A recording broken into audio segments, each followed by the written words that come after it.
Hallelujah, hallelujah. परमेश्वर के नाम की महिमा हो। परमेश्वर और एक बार हम सबको इकट्ठा होने के लिए मदद किया, इसलिए परमेश्वर को धन्यवाद देता हूँ। हालेलुया। हम पिछली बार देखे थे कि हम सब एक शरीर का अंग है। मसीह यीशु जो हमारे लिए क्रूस में जीवन दिया था, उनका हम सब क्या है, अंग बोल के हमने पढ़ा था। हालेलुया। इसलिए जब तक हम एक शरीर नहीं बनते तब तक हमारा मन और हृदय क्या नहीं होगा, एक नहीं होगा बोल के हमने पढ़े थे। हालेलुया। इस बार हम पढ़िए रोमियो 12 अध्याय में 4 वचन में और 5 वचन में फटाफट पढ़िए।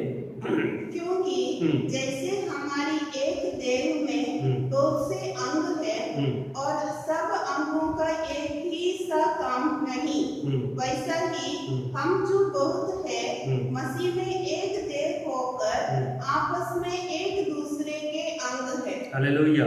इसलिए मसीह में एक देह होकर आपस में एक दूसरे के अंग।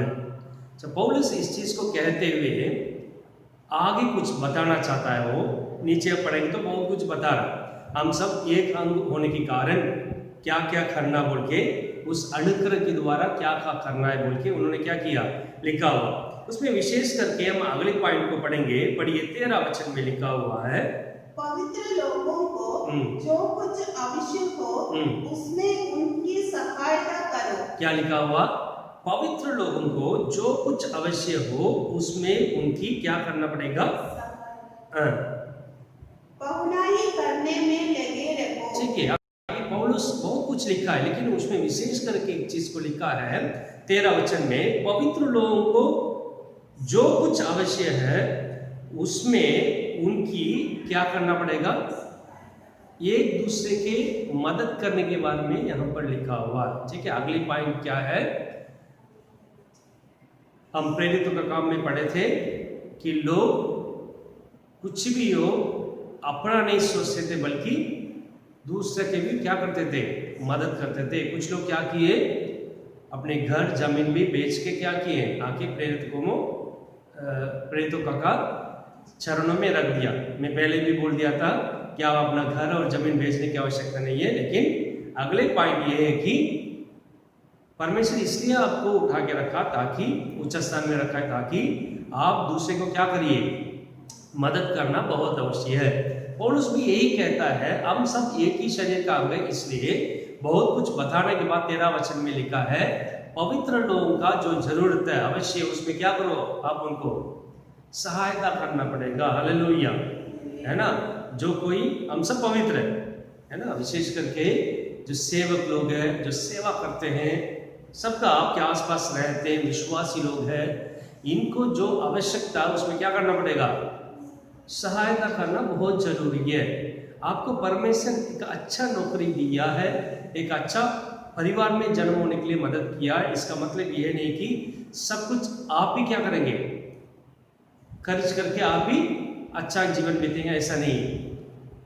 उसमें से परमेश्वर का जो दास, परमेश्वर का जो विश्वासी है, उनको क्या करना बहुत आवश्यक है, उनका आवश्यक को पूरा करना बहुत आवश्यक है। हालेलुया। अभी पढ़िए लूका 3 अध्याय में 8 वचन में, सो मन फिराव के योग्य फल लाओ और अपने अपने मन में ये ना सोचो कि हमारा पिता इब्राहिम है, क्योंकि मैं तुमसे कहता हूँ कि परमेश्वर इन पत्थरों से इब्राहिम के लिए संतान उत्पन्न कर सकता है। क्यों ऐसे यूहन्ना कहता है, क्योंकि यूहन्ना जब आके इस दुनिया में सबको बपतिस्मा दे, सभी सुन के क्या करने आ गया, बपतिस्मा लेने के लिए आ गया, मन फिराने का बपतिस्मा लेने के लिए आ गया। तब यूहन्ना देखा ये क्यों आ गया, सब इकट्ठा होते आ रहे, सबको डांट रहा है। ऊपर वचन में आप पढ़ेंगे तो डांट रहे हैं उनको। डांटने के बाद बता रहा है सभी आ गया, लेकिन क्या आवश्यकता उनका जीवन में, अभी हम पढ़े थे 8 वचन में, सो मन फिराव के योग्य फल लाओ, है ना। सब बपतिस्मा लेने आ गया, उनको डांटने के बाद बता रहा है उनके जीवन में क्या आवश्यक है, मन फिरा के योग्य फल, है ना। हम जब बपतिस्मा ले लेते हैं, बपतिस्मा ले लिया बोलना वो बहुत जरूरी नहीं है, लेकिन क्या आवश्यकता है, मन फिराव के योग्य क्या करना पड़ेगा, फल देना बहुत जरूरी है। इसलिए उनको देखता है ये लोग पारंपरिक चीज को पालन करते हैं, इब्राहिम हमारा पिता, वो ये बोलते हैं। लेकिन जब यूहन्ना बपतिस्मा दिया, सभी क्या हो गया, उनमें मन फिराव नहीं है, लेकिन मन फिराने का बपतिस्मा के लिए आ गया, लेकिन सचमुच उनमें क्या नहीं है, मन फिराए नहीं होने। इसलिए यूहन्ना डांट रहा है कि मन फिराव के योग्य क्या देना पड़ेगा, फल के बारे में यहां पर बता रहा है, ठीक है। और 9 वचन में लिखा है, और अब ही कुल्हाड़ा पेड़ों की जड़ पर धरा है, इसलिए जो पेड़ अच्छा फल नहीं लाता वो काटा और आंख में झोंका जाता है। और भी उनको चेतावनी दे रहा है। कुल्हाड़ा कहां पर रखा हुआ है, पेड़ की जड़ों के बगल में रखा हुआ है। जो कोई पेड़ अच्छा फल नहीं देता है उसको परमेश्वर क्या कर देगा, काट के आग में फेंक देगा। चाहे तो बपतिस्मा लो, लेकिन यदि आपका जीवन में फल नहीं है, यहाँ पर यूहन्ना मन फिराव के योग्य फल के बारे में बता रहा है। अगर फल नहीं है तो परमेश्वर क्या कर देगा, तुमको काट के क्या कर देगा, फेंक देगा, बोल के डांट रहा। अभी 10 वचन में लिखा है, लोगों ने उनसे पूछा तो हम क्या करें। तो सभी पूछे तो हम क्या करें, है ना। अब यूहन्ना किसके बारे में बात कर रहा है, मन फिराव की योग्य फल के बारे में बात कर रहा है।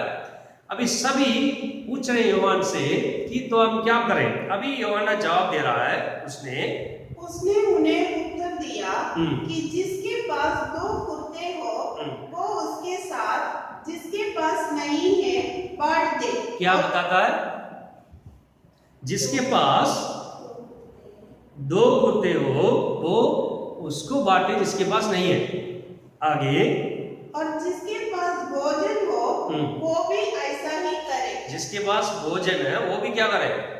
आजकल बहुत लोग मसीह के लोग वो काम करते हैं, सचमुच उनका जीवन में क्या नहीं है, मन फिराव नहीं है, लेकिन बपतिस्मा ले लेते हैं, है ना। इसलिए यूहन्ना उनको डांट रहा है कि कुल्हाड़ा रखा हुआ पेड़ के बगल में, अगर फल नहीं दोगे तो क्या कर दिया जाओगे, काट के परमेश्वर आग में फेंक देगा। तो लोग पूछते हम क्या करें, तो यूहन्ना कहता है कि जिसके पास 2 कुत्ते हैं वो क्या करे, जिसके पास नहीं है उनको दे। जिसके पास भोजन है वो भी क्या करे। ये किसकी बराबरी करके बताता है, मन फिराव के योग्य फल के बारे में बताता है कि जिसके पास कपड़े वो क्या करे, बांटे।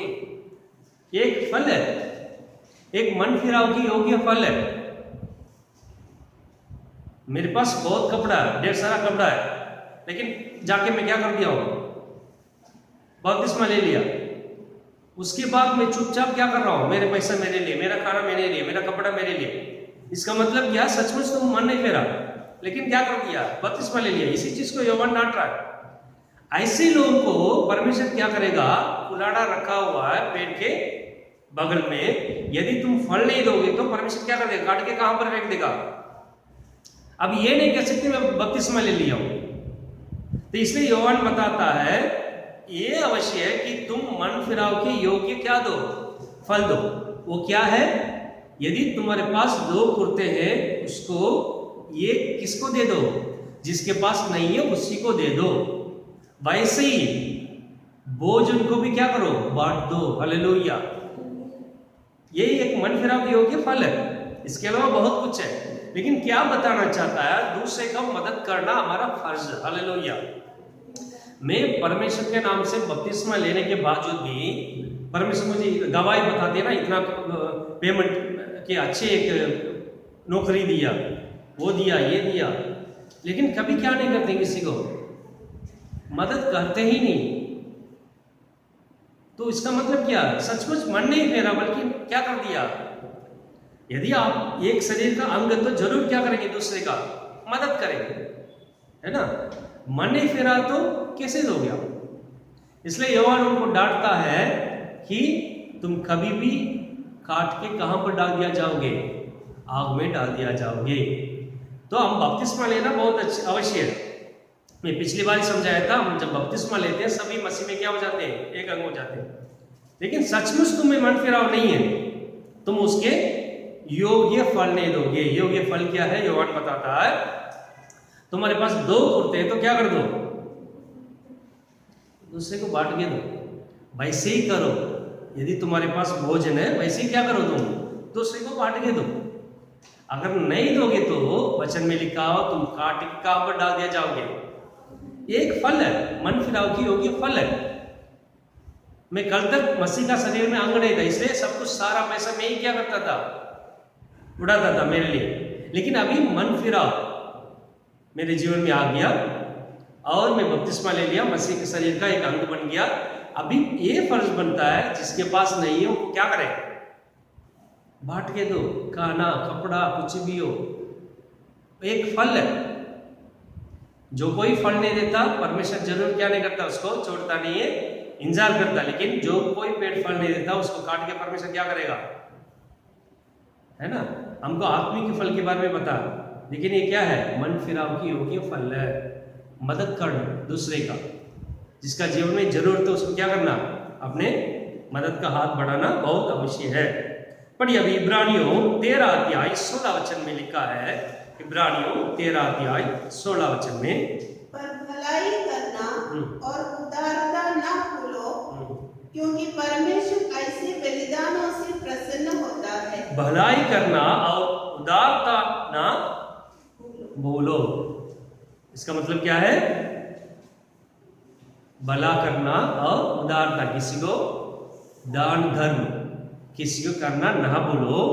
उसको पौलुस जब इब्रानियों को लिख रहा है क्या कहता है, ऐसे बलिदान उससे प्रसन्न होता है। परमेश्वर किससे प्रसन्न होता है, ऐसे बलिदान। वो बलिदान क्या है, भलाई करना, दान करना, ये सब क्या है, बलिदान। ऊपर भी कह दिया धन्यवाद देना भी एक बलिदान है। हम अपने शरीर को भी बलि करने के लिए आते हैं, लेकिन और एक बलिदान के बारे में भी लिखा है, दूसरे को क्या करो, भलाई करो, धर्म करो, मदद करो। ऐसे बलिदान से परमेश्वर क्या होता है, पहला क्या योहान जब बताता वो ये मन फिराव के योग्य फल है, जिसको जरूरत हो उसको क्या करो, कपड़ा दो, खाना दो। दूसरा यहां पर जब लिखा वचन में वो क्या है, एक बलिदान है। ये दोनों मसीह का जीवन में बहुत अवश्य है, बलि देना और फल देना, है ना। हम हर बार यही नहीं सोचना कि बलि देना मतलब मैं अपने शरीर को बलि देने आया हूं, सही है, बिल्कुल गलत नहीं है। फल मतलब प्रेम होना चाहिए, अनुग्रह होना चाहिए, करुणा होना चाहिए, सब सही है, गलातियों में लिखा हुआ है ना। क्लियरली क्या हमको समझना चाहिए, बलि में भी अनेक तरीका का बलि है, पुराने में पढ़े थे। वैसे एक बलि क्या है, भला करना और दान धर्म करना, वो क्या है, बलिदान। ऐसी बलिदान से परमेश्वर क्या होता है, प्रसन्न होता है। अगर परमेश्वर को प्रसन्न करना चाहते हो, क्या करो, ऐसे बलिदान। जिसको नहीं है उसको एक कपड़ा दे देंगे तो कौन प्रसन्न होता है, वो कहां से देख सकते हैं हम, जो हमसे ले रहा है उसको चेहरा में देखे पता चल जाएगा परमेश्वर कितना प्रसन्न होता है। हालेलुया, है ना। हम जब रोड में जाते हैं ना, मेरा पिता के साथ है, जो भिखारी बैठा रहता है उसको लोग क्या करते हैं, सबको मेरा पिता नहीं देते, लेकिन कुछ गरीब लोग क्या करते हैं, देते। लोग 1 रुपये डाल के जाते हैं। उसी वक्त जब मैं 8वीं 10वीं में पढ़ा था, उसी वक्त अगर कोई किसी घर पे जाके हम लोग प्रार्थना करते हैं तो ऑफरिंग्स देते हैं, बहुत कम देते हैं, 10 रुपये 20 रुपये देते हैं। उस वक्त बहुत ज़्यादा है। उस वक्त भी पिताजी क्या करते हैं, किसी गरीब को 2 रुपये नहीं देते, जाके दुकान से एक चाय एक ब्रेड का पैकेट खरीद के क्या करते हैं, जो उनको ऑफरिंग्स मिला उसको किसको खर्च कर देते हैं। जब पूछते हैं ना, वो बोलते हैं कि 2 रुपये में उसका पेट क्या भरेगा, उससे वो प्रसन्न नहीं होता है। वैसे बहुत लोग देते हैं, सही बात है ना। लेकिन हमारी साइड से हमको देखना चाहिए, हम ये नहीं सोचना वो भी दिया होगा, वो भी दिया होगा, मैं क्यों नहीं, वो तुम्हारा काम नहीं। अगर तुम्हारे द्वारा परमेश्वर प्रसन्न होना है तो तुमको क्या करना पड़ेगा, बलिदान देना पड़ेगा। हालेलुया, है ना। हमारे जीवन में बहुत समय हुआ होगा, जरूरत में लोग आके देखे जाते हैं। मेरे साथ हुआ है, जो महीने आखिरी में हमारे पास पैसा नहीं था, हम किसी को नहीं पहचानते थे, उन्होंने हमको फ़ोन किया, ऐसा या बोल के एक पास्ट है जिसको मैं नहीं जानता, आके मिलना चाहते हैं, बोला आके क्या करके दिया, 2000 देखेंगे। हमको पता है नहीं, मैं लिया ही नहीं, लेकिन वो जबरदस्ती देके गया। परमेश्वर ऐसे भी कर सकता है, क्योंकि वो लोग सोचते हैं कि हमको दान करना परमेश्वर के लिए क्या कर रहे हैं, बलिदान देना के बराबर है। उससे परमेश्वर क्या करता है, प्रसन्न होता है। हालेलुया। जो पहला चीज क्या है, ये मन फिराव के योग्य फल है। दूसरा क्या है, एक बलि है। ये दोनों से परमेश्वर क्या होता है, प्रसन्न बहुत होता है। हालेलुया। इसलिए अगले पॉइंट हम क्या मनन करना चाहते हैं कि हम दूसरे का क्या करना बहुत अवश्य है, मदद करना बहुत अवश्य है, उनकी जरूरत को पूरा करना बहुत अवश्य है। हालेलुया। अगले वचन पढ़िए, व्यवस्था वचन में पुराने नियम में भी परमेश्वर ने कुछ बातें कही है। व्यवस्था वचन 15 अध्याय में 7वां वचन, व्यवस्था वचन 15 अध्याय 7 वचन।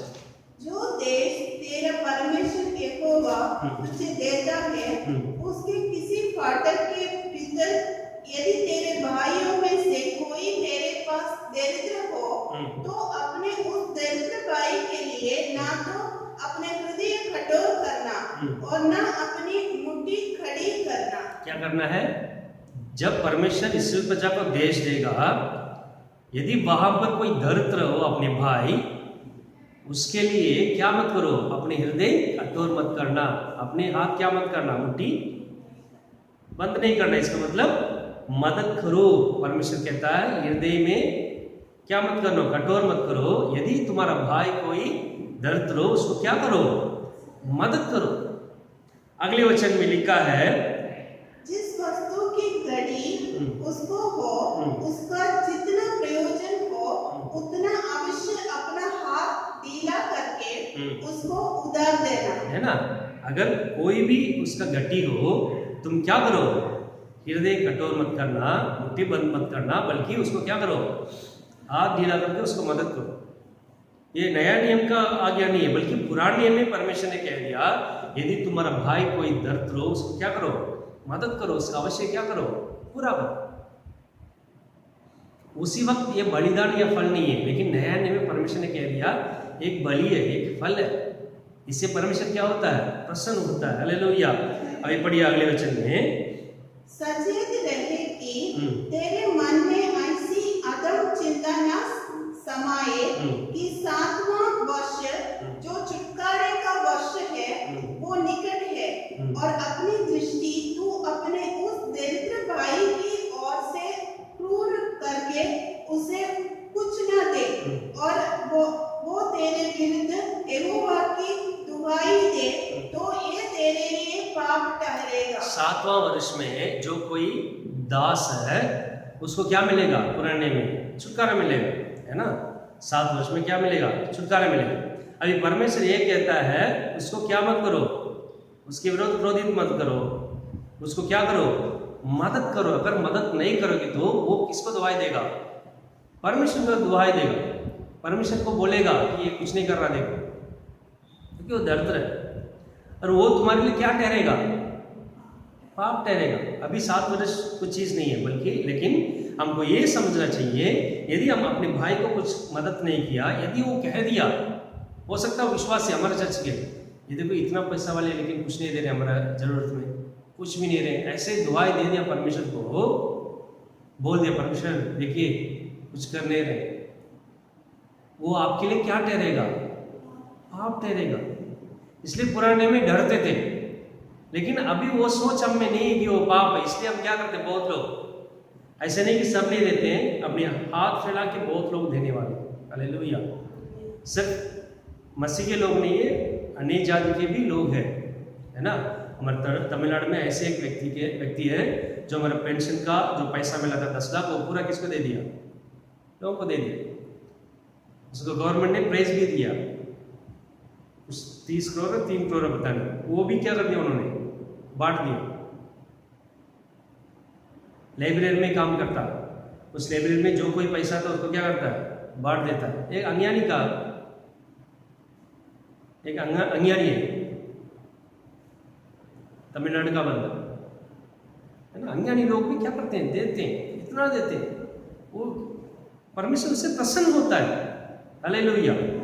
यदि वो दरिद्र परमेश्वर को दुआएं दे दिया तो वो आपके लिए क्या ठहरेगा, पाप ठहरेगा। 10 वचन में पढ़िए, तू उसको अवश्य देना और उसे देते समय तेरे मन को बुरा ना लगे। देते वक्त भी तेरा मन कैसे नहीं होना चाहिए, बुरा ये बहुत अवश्य है। उससे भी अगर जब हम किसी को देते हैं क्या नहीं होना चाहिए, बुरा ना लगे, दुखी नहीं होना चाहिए। क्यों इसको दे रहा हूं, दे दो, तुमको परमेश्वर क्या करेगा, 2 गुना दे देगा। क्योंकि इसी बात के कारण तेरा परमेश्वर यहोवा तेरे सब कामों में जिनमें तू अपना हाथ लगाएगा तुझे आशीष देगा। है ना, बुरा मन रखे, बुरा सोच के किसी को दे दिया तो परमेश्वर तुमको आशीष नहीं करेगा, बल्कि यदि परमेश्वर तुमको आशीष करना हो तो अवश्य देना और उसे देते समय तेरे मन को बुरा ना लगे, जरूर परमेश्वर आशीष करेगा। क्योंकि वचन में लिखा तुम किसी गरीब को देते तो वो किसको देते हो, परमेश्वर को देते हो, परमेश्वर उसको तुम वापस कर देगा तुम। हालेलुया। अगले वचन में पढ़िए, तेरे देश में दरिद्र तो सदा पाए जाएंगे, इसलिए मैं तुझे ये आज्ञा देता हूँ कि तू अपने देश में अपने दीन दरिद्र भाइयों को अपना हाथ ढीला करके अवश्य दान देना। पुराने में परमेश्वर ने कह दिया अपने हाथ ढीला करके अवश्य तुम्हारा भाई जो दरिद्र उसको क्या करो, दे दो। हालेलुया। पहली सदी में भाई लोग कोई दरिद्र नहीं था बोल के लिखा हुआ, क्योंकि वो लोग देते थे। वो क्या मन फिरा योग्य फल है, एक दान है। यदि हम नहीं करेंगे तो वो हमारे लिए क्या है, पाप है, और आखिर ये क्या है, एक आज्ञा है, इसको देना पड़ेगा। हालेलुया। अगले वचन पढ़िए, मत्ती 25 अध्याय 45 वचन। तब वो उन्हें उत्तर देगा, मैं तुमसे सच कहता हूँ कि तुमने जो इन छोटे से छोटों में से किसी एक के साथ नहीं किया वो मेरे साथ भी नहीं किया। और इन छोटे से किसी एक के साथ नहीं किया वो मेरे साथ भी नहीं किया। ऊपर वाला वचन सब आप जानते होंगे। परमेश्वर कहता है कि जब मैं बंदी गृह में था तुम मुझे देखने आया था, जब मैं गरीब था मेरे लिए क्या किया, मदद करने आया, बीमार था मदद करने आया। तो लोग पूछ रहे हम कब आए, तो परमेश्वर ने कहता है छोटे से छोटे को जो कुछ किया वो किसके लिए किया, मेरे लिए किया। ठीक है, अभी 46 वचन में पढ़िए, क्या आपको आशीष मिलेगा। और ये अनंत दंड भोगेंगे परंतु धर्मी अनंत जीवन में प्रवेश करेंगे। ऐसे मदद करने वाला कहाँ प्रवेश करेगा, आनंद जीवन में प्रवेश करेगा। ऐसे मदद नहीं करने वाला कहाँ प्रवेश करेगा, आनंद दंड भोगेंगे। हालेलुया।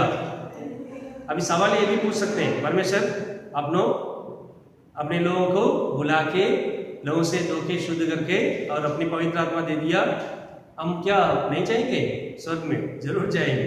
लेकिन और एक चीज भी बहुत अवश्य है, यदि परमेश्वर तुमको 2 गुना आशीष किया, यदि तुम उसको बांट के तुम्हारा भाई जो दरिद्र हो नहीं दोगे, वचन में लिखा है इस छोटे से छोटे को जो तुम किया वो मेरे लिए किया, जो कोई नहीं करता वो आनंद दंड भोगेंगे, और जो वैसे करता है वो कौन है, एक नाम दिया देखिए यहाँ पर, परंतु धर्मी आनंद जीवन में प्रवेश करेंगे। हालेलुया।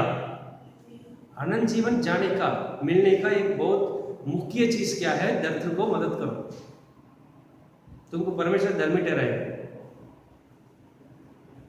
जो कुछ तुमको परमेश्वर ने दिया तुम अकेले खाते रहोगे तो अनंत दंड के योग्य होगे, वचन लिखा हो। पढ़िए आखिरी वचन में हम पढ़ेंगे प्रेरितों काम में 4 अध्याय, प्रेरितों काम 4 अध्याय। एक वहां पर एक चीज लिखा हुआ देखिए, 34 वचन में लिखा है 34 में, और उनमें कोई भी दरिद्र न था। कौन नहीं था, उनमें कोई भी दरिद्र नहीं था पहली सदी में, क्योंकि नीचे लिखा है वो अपनी जमीन और सब कुछ बेच करके किसके चरणों में रख दिया, प्रेरितों का चरणों में रख दिया, वो सबको बांट के दिया गया। तुम अपने घर सब बेचने की आवश्यकता नहीं, लेकिन ये जरूर मन में लिख के रखो, तुम्हारे भाई कोई भी खो नहीं होना चाहिए, दरिद्र नहीं होना चाहिए। अगर दरिद्र होगा, तुम अगर साथ में रहते हो वो तुम्हारे लिए पाप ठहरेगा, क्योंकि वो जरूर सोचेगा मन में कि कुछ मुझे मदद नहीं कर रहा देगा। हो सकता है किसी को नहीं बोला, लेकिन यदि उसके हृदय से दुआ निकल गया तो तुम्हारे लिए पाप ठहरेगा। एक आ गया है, ये अनंत काल जीवन प्राप्त करने का ये भी एक काम, इसको भी परमेश्वर क्या करता है, देखता है। हालेलुया। जैसे एग्जाम लिखते हैं, आखिर में वाइवा रखते हैं ना 5 मार्क के लिए, उसमें फेल होगा तो तब भी तुम पूरा एग्जाम में क्या हो जाओगे, फेल हो जाओगे। ये नहीं लिख सकते 7 दिन में लिखा था वो एग्जाम सब पास हो गया, वाइवा में फेल हो गया, 2 मिनट का वाइवा लेते, वो उसमें फेल हो गया तो भी तुम पूरा एग्जाम में क्या है, फेल है। वैसे ही है, ये बहुत अवश्य एक आ गया है, एक दूसरे को क्या करना, मदद करना। हालेलुया। तो पहला चीज ये क्या है, मन फिराव की होगी एक फल है। दूसरा क्या है, बलिदान, इससे परमेश्वर क्या होता है, प्रसन्न होता है। तीसरा क्या है, यदि तुम नहीं करोगे तो ये तुम्हारे लिए क्या है, पाप है। चौथा क्या है, एक आ गया है, तुमको करना पड़ेगा। पांचवा क्या है, यदि तुम करोगे, ऐसी मदद करोगे, तुमको क्या मिलेगा, अनंत काल जीवन मिलेगा। हालेलुया। तुमको क्या ठहराएगा परमेश्वर, धर्मी ठहराएगा। इसलिए पहली सदी में वचन में लिखा है, वहां के भाई लोग कोई भी क्या नहीं था, और एक बार पढ़िए देखिए, और उनमें कोई भी कौन नहीं था, दरिद्र नहीं था। हालेलुया। तो आप सोच के देखिए, आपके आसपास कलीसिया में, आपके परिवार में आपका भाई कोई भी है, वो आके आपको पूछने की आवश्यकता नहीं, मैं पहले भी कह चुका हूं 2-3 सप्ताह पहले, जाके लोगों को मदद करना सीखे। परमेश्वर यदि आपको आशीष करेगा, आशीष किया हुआ है तो उसमें से क्या कीजिए, मदद करना सीखिए। हालेलुया, है ना। हम बेंगलोर गए थे एक बार, एक बहन हो गई पुष्पा बोली, बहुत पैसा वाले नहीं, वो बहुत गरीब है, लेकिन परमेश्वर के एक अभिषेक दास है पुष्पा बहन, उनके हस्बैंड का नाम ज्ञान दास है ना। उनके 4 बच्चे, वो इतना पैसा कमाने वाले नहीं, बहुत मेहनत करके पैसा कमाते। हम सोचते थे कि यहाँ पर कुछ ले जाके उनको दे दें बोल के, हम 2 लोग कुछ कपड़ा लेकर गए थे, एक साड़ी और एक कपड़ा लेकर गए थे, बच्चे लोगों को कुछ लेकर नहीं गया। वहां जाके उनको देने से पहले ही वो लोग हमारे बच्चे सबका कपड़ा हमसे 2 गुना ज्यादा दिया, और चादर पता नहीं क्या क्या दिया, साड़ियां। मेरा हृदय से आंसू निकल गया। देखिए, परमेश्वर हमको इतना आशीष किया, हम कंजूस करते हैं, वो गरीब है, ज्यादा पैसा वाले नहीं, लेकिन सेवा करते दिल से, एक अभिषेक दासी है परमेश्वर का। लेकिन उनका हृदय देखिए, 2 गुना उनको दिया। पूरा में बात करते हुए आया था, कितना देखिए उनका मन ऐसा है, क्योंकि वो लोग दिन में लिखे रख दिया कि जरूर लोगों को क्या करना है, देना है, पवित्र लोगों को देना आवश्यक है। वो जो कुछ दिया हमारे जीवन में आवश्यकता था उन्होंने दी। हालेलुया। परमेश्वर उनको आशीष करे। ऐसे लोग बनना है हमको। हालेलुया। परमेश्वर जब पृथ्वी में लोगों को भला करता था ना, उनसे कुछ वापस में वो नहीं चाहता था, मुझे वो चाहिए ये चाहिए बोल के, लेकिन उन्होंने भला करता हुआ घूमते रहा। हालेलुया। तो अगली पॉइंट क्या है, हम दूसरे को भला करना सीखना पड़ेगा। पवित्र लोग को जो अवश्य है उसको क्या करना, पूरा करना सीखना पड़ेगा। लोगों को मदद करना बहुत अवश्य कहा गया है। हालेलुया। ऐसे करेंगे तो परमेश्वर जरूर क्या करेगा, प्रसन्न होगा, कहेगा आ जाओ, अनंत काल जीवन तुमको दे रहा। हालेलुया। तो ये सवाल नहीं पूछना कि सिर्फ हम मदद करेंगे तो स्वर्गराज में चले जाएंगे, तो ऐसे नहीं पूछना। कुछ लोग सोचते हैं तो हम मदद करते रहेंगे तो कहाँ पहुंच जाएंगे, इसका मतलब ऐसे नहीं कहता हूँ। आपके जीवन में मसीह अवश्य है, आपको पाप को क्षमा अवश्य है, उनके लहू अवश्य है, बपतिस्मा अवश्य है, उससे ज्यादा मन फिराव के योग्य फल देना भी क्या है, अवश्य। परमेश्वर इस वचन के द्वारा आशीष करेगा। आंखें बंद करके प्रार्थना करेंगे। परमेश्वर सुबह का समय में आपकी सन्निधि में आने के लिए आपने मदद किया, उसके लिए धन्यवाद देता हूँ। जो कि परमेश्वर इस वचन को सुनता है उनको आशीष कीजिए, और हम सब मिलकर परमेश्वर आपके राज्य में बनाने में आगे बढ़ने के लिए मदद कीजिए राजा। सभी आदर मान महिमा सिर्फ आपको ही देते, ये सब मसीह के नाम से मांगते, सुनिए और ग्रहण कीजिए। आमीन। हालेलुया। हालेलुया।